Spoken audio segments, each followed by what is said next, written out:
দীপা মাটি খুঁড়ে সূর্যকে যখন বাঁচায় তারপরে ঘটে একের পর এক চমকে দেওয়া ঘটনা।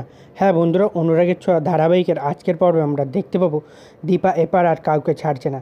সে শুধু সূর্যকে উদ্ধার করে শান্ত হয়নি, এবার সোনার সামনে রুডিকে হাজির করে এবং তার নিজের মেয়ের হাত দিয়ে রুডিকে উচিত শিক্ষা দেয়। কৃষ্ণ আর অবিনাশকে নিয়ে দীপা পাগলের মতো সূর্যকে খুঁজে বেড়ায়।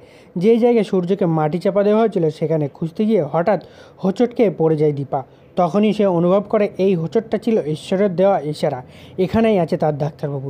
তৎক্ষণাৎ দীপা কৃষ্ণ আর অবিনাশকে বলে, এই জায়গাটা খুব ভালোভাবে খুঁজে দেখো, আমার মন বলছে সূর্য এখানেই আছে।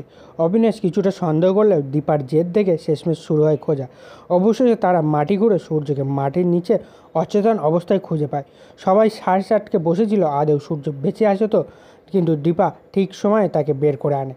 এদিকে সোনা ও রূপা নিজেদের প্রাণ বাঁচানোর জন্য পালানোর চেষ্টা করে, কিন্তু যমুনা মাসির লোকেরা তাদেরকে ধরে ফেলে।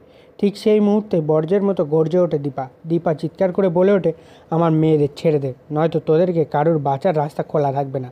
দীপার ভয়ঙ্কর রুদ্রমূর্তি দেখে গুন্ডারা ভয়ে পালিয়ে যায় সেখান থেকে। তারপর সোনা রূপাকে ছেড়ে দিয়ে পালিয়ে যায়। এরপর দীপা মুখোমুখি হয় সোনার সঙ্গে। সোনা তখনও জানে না তার সামনে আসতে চলেছে তার জীবনের সবচেয়ে বড় সত্য।